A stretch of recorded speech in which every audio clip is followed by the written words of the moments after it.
History is littered with great sibling rivalries, isn't it? Cain and Abel, Venus and Serena, Noel and Liam. Bit too northern for you, that one? Anyway, here's another one to add to the list.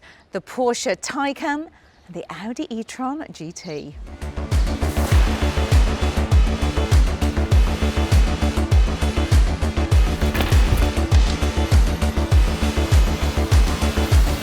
But before I tell you if the Audi e-tron GT has managed to ruffle a few feathers at Porsche's Stuttgart HQ, don't forget to subscribe to the channel and switch those notifications on so you know when our latest video has landed.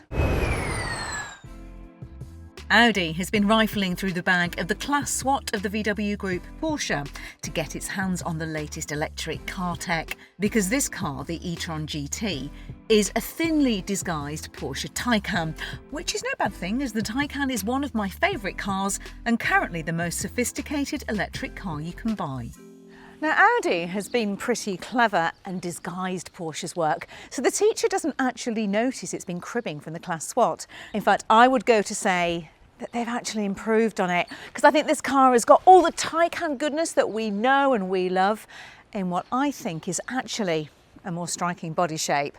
Audi has definitely come up trumps with its first sporty electric car, especially in this car, tactical green, which is either the best or the worst colour in the world according to your preferences. Personally, it's the best, but let me know in the comments below what you think, because we do know that it massively divides opinion. So let's kick off with the numbers. Even the entry-level e-tron GT Quattro produces 476 brake horsepower, which will peak at close to 530 when you engage launch control. Get from 0 to 62 in 4.1 seconds, which is as fast as the RS4, faster than some supercars, but perhaps not fast enough for you. If so, then this one is the car for you. It's the first electric Audi to bear my two favourite letters of the alphabet. They are, of course, RS. And it's also the most powerful production car that Audi has ever made. You get, wait for it, 598 horsepower in this one. And then, of course, an extra 48 horsepower from the overboost if you just really want to show off. Quick off the mark just doesn't do this car justice. It can do 0 to 62 in just 3.3 seconds, faster than any other RS model. In fact, only the mighty Audi R8 V10 supercar goes faster. And when you want to stop, the massive tungsten-coated brake discs do the job very nicely. Like the Taycan, the e-tron GT also has another interesting feature: a gearbox. Most electric cars don't need gears, as the motor can power the car from a standstill up to motorway speeds. But by adding another gear, the Audi can accelerate faster and also go up to the highest speeds which Germany's autobahns demand. Most of the time you simply won't notice it, but occasionally there's a bit of a shunt as the car changes ratio. Now, what amazes me about this car is how controlled and how effortless the delivery of all that power is. The suspension soaks up the bumps impeccably. Those vast 20-inch tyres are lovely and sticky. The Quattro four-wheel drive is, as always, absolutely faultless. The way you can put this thing around a roundabout encourages some rather bad behaviour.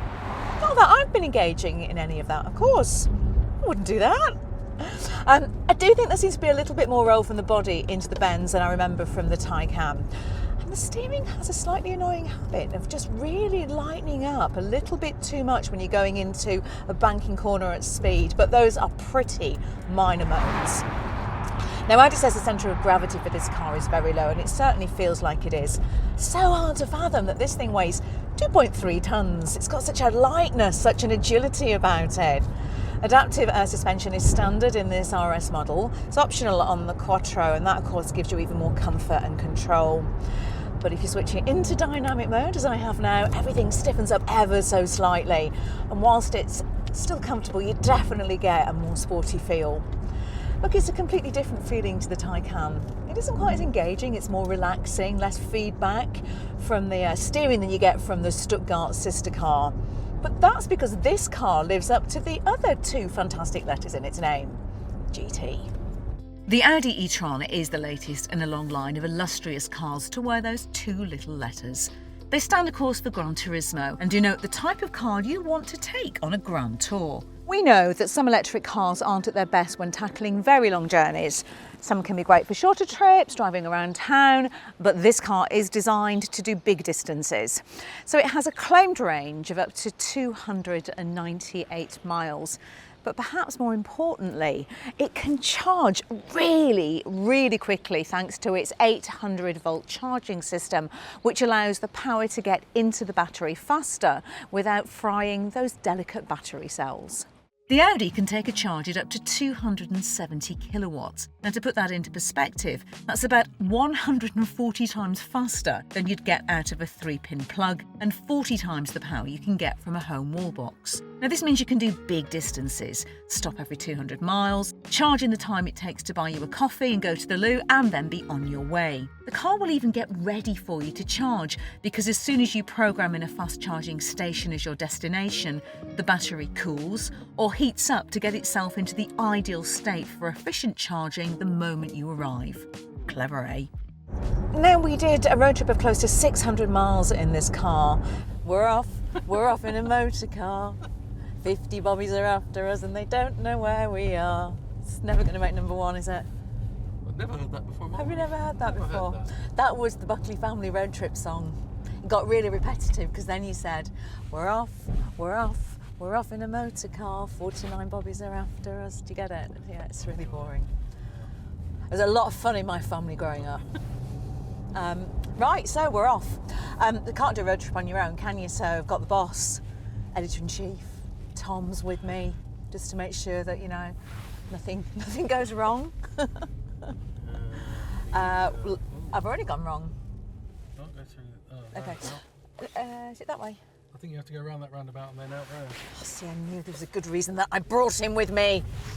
My take from that was, when it comes to charging, is that this car, like the Taycan, is an absolute game changer. 350 kilowatt chargers are popping up all over the place, and with a car like this, there's no point driving really quickly. You've then got to stop and charge very, very slowly.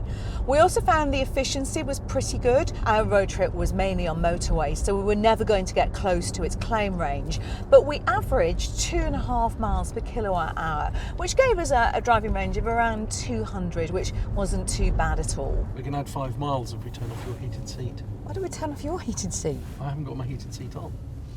We're not turning off my heated seat. See, we're nearly at Perth now anyway. What helps to conserve range is the GT's low profile. Now, that helps with the aerodynamics, which is key to its speed, but also its range. And to get that right, the car was quite literally shaped by the wind. Apparently, more than 9 million working hours went into computer simulations and wind tunnel experiments. And when you add in things like the angled mirrors and the air inlets, you end up with a drag coefficient of just 0.24, which is the same as a Toyota Prius. I also need to mention the sound. Now, I've been quite unsure about synthetic sounds for electric cars. I think they can be really hit and miss. In this case, though, it is a hit. It's actually very cool.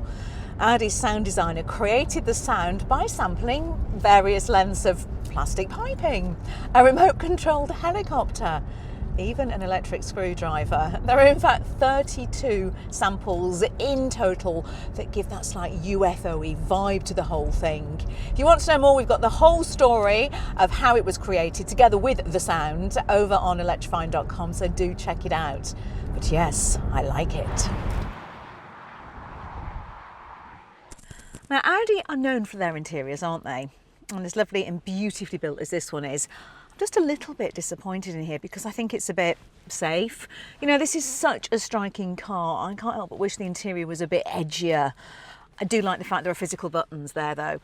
But I do also think it's time to stop with this shiny piano black materials, because they get fingerprints all over them, and in no time at all, they look really messy and it drives me mad.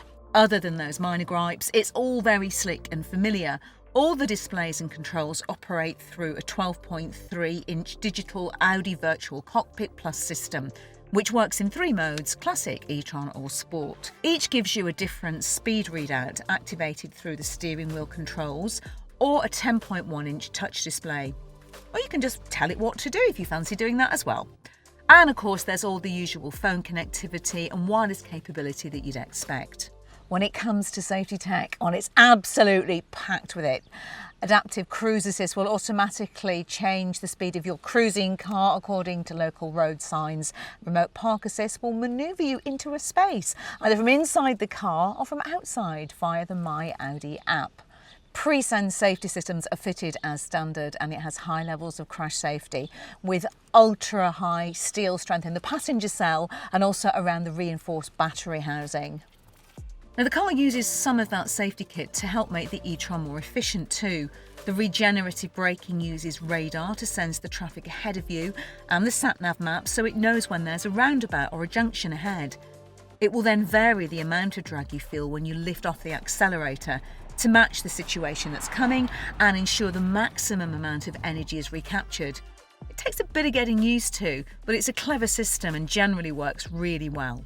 Now, if you want to take your family on the Grand Tour with you, then there is more good news. This might be a low-slung supercar, but the e-tron GT is really pretty spacious back here, even if you are taller than me. Let's face it, that's not difficult, is it? This is because the battery has been shaped to go around the passenger's feet, and it creates what is called a foot garage, which means you don't get that knees in your ears feeling that you get in some electric cars. Now, technically there are 3 seats in the back of here, but I wouldn't want to be sitting in this middle one for very long. So it's better to treat this as a 4-seater that can take a 5th passenger if you really need to. If you are on a longer trip, you'll probably be wanting to take some luggage with you too. Now, this might look like a hatchback, but the e-tron GT is actually a saloon, which means it's slightly less practical than a Tesla Model S or Audi's own A7. The actual opening is a little bit narrow too, but the space is enough to take a few suitcases or the inevitable golf clubs. So it's practical, it's good looking, it's fast, it's a technological marvel. So would we have this Audi or the Porsche? Which sibling wins on the rivalry? Well, I'm going to sit on the fence on this one. I think we're going to have to get them side by side to check for sure. But it does feel as if the Audi is slightly softer, a bit more refined and comfortable. I guess more Audi-like. Look, if you're after a sporty car, you're likely to prefer the Taycan. But if you do want to cover long distances in comfort, then this car makes sense.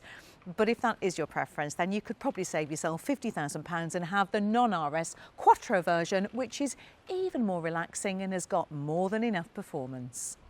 If you like the look of the Audi e-tron GT RS, then check out our video of the Porsche Taycan too. And don't forget to subscribe to the channel and switch those notifications on so you know when our twice weekly videos have landed.